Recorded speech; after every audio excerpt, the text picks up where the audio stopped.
दोस्तों स्वागत है आपका इस नए लेक्चर में। आज हम लोग इलेक्ट्रोस्टैटिक्स का एक बहुत प्यारा सा न्यूमेरिकल लगाने जा रहे हैं, जिसमें आपको अगर कॉन्सेप्चुअली आप स्ट्रांग हैं तो आपको इसको लगाने में बहुत मज़ा आएगा। ध्यान दीजिए, फार्मूले पर नहीं, फार्मूला तो ठीक है आपको आना चाहिए, लेकिन फिजिक्स अगर आपको अच्छी सीखनी है तो आपका कॉन्सेप्ट लॉजिक बहुत ही ट्रू होना चाहिए। मतलब फार्मूला आपको आए लेकिन कॉन्सेप्ट भी अच्छा होना चाहिए। तो ये सिमेट्री प्रॉब्लम लिया है मैंने, ऐसे कई न्यूमेरिकल ऐसे वर्मा में भी दिए हुए हैं, अच्छी अच्छी बुक में भी इस पर बेस्ड कई न्यूमेरिकल हैं। तो आपको मैं समझाता हूँ कि इसका कॉन्सेप्ट क्या है, क्या ये कह रहा है और क्या मैं आपको समझाना चाहता हूँ। देखिए देखिए दो चार्ज पहले मैंने लिए हैं, प्लस क्यू ये और ये वाला प्लस क्यू।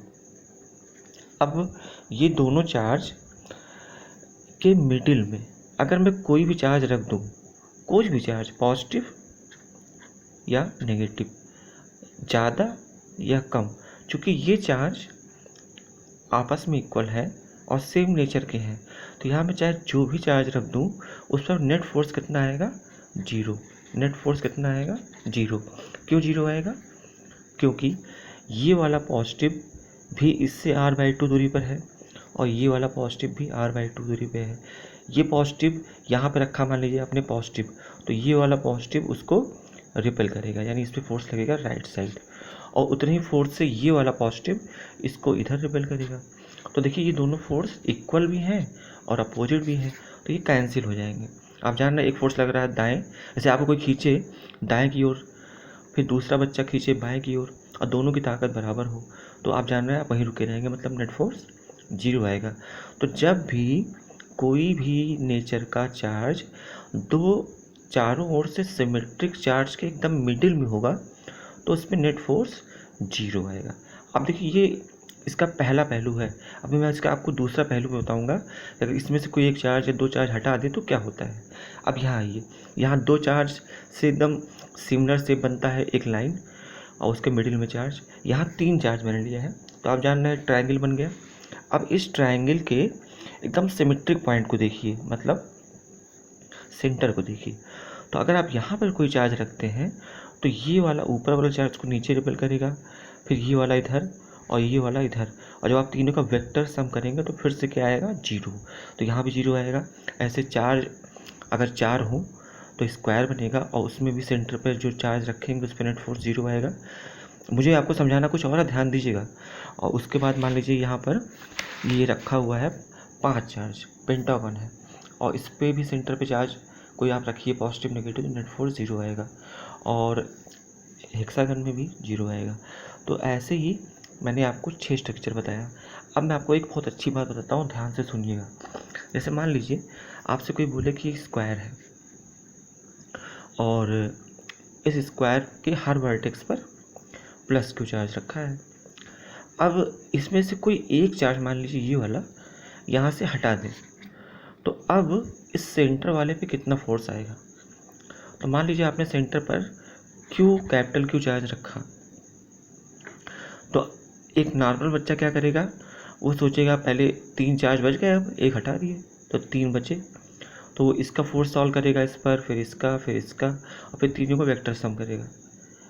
तो आपको ये नहीं करना है, आपको यही सोचना है कि जब चारों थे तो उनका वेक्टर सम क्या था, जीरो, क्योंकि हर तरफ चारों तरफ से फोर्स आ रहा था।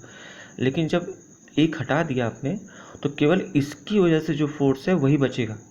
यानी एक चार्ज अगर कभी भी हटाया जाए तो आपको सिंपली इस चार्ज से इसकी डिस्टेंस सॉल्व कर लेनी है। आपको तीनों चार्ज का फोर्स निकालने के लिए आएगा उसी के बराबर, लेकिन डायरेक्शन में केवल अपोजिट आएगा।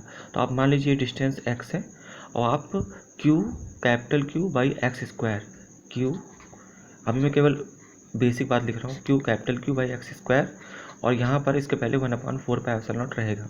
तो ये आपका आंसर हो गया।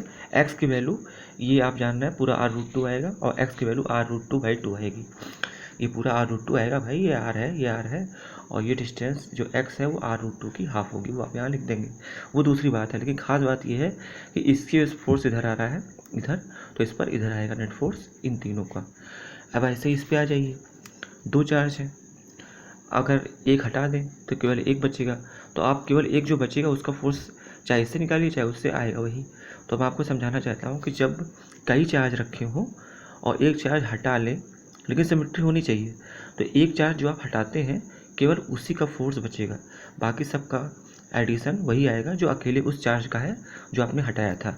ऐसे ही अगर आप यहाँ पर देखें ट्रायंगल वाले में, अगर मैं यहाँ से एक चार्ज ये वाला हटा दूँ या ये वाला या ये वाला, मान लीजिए मैं इस चार्ज को यहाँ से हटा देता हूँ, तो ये दोनों बचेंगे। अब इन दोनों का जो आंसर आएगा वो वही होगा जो इसका इस पर होगा। तो आप मान लीजिए डिस्टेंस सॉल्व करिए एक्स आई, तो आपका आंसर होगा क्यू, यहाँ आपने जो चार्ज रखा वो क्यू मान लीजिए, Q capital Q by x square, ये फोर्स आ गया, यहाँ 1/4πε0 रहेगा।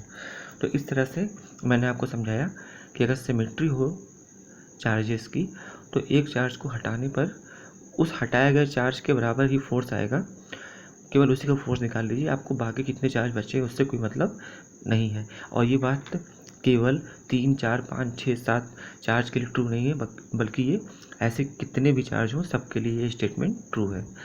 तो ऐसे ही अच्छे अच्छे न्यूमेरिकल के वीडियो पाते रहने के लिए मेरे इस चैनल को प्लीज़ लाइक, सब्सक्राइब और शेयर कर लें। Thanks for watching. और आपको जो न्यूमेरिकल नहीं आता आप कमेंट बॉक्स में कमेंट कर सकते हैं। I will try my best to solve them. Thanks for watching.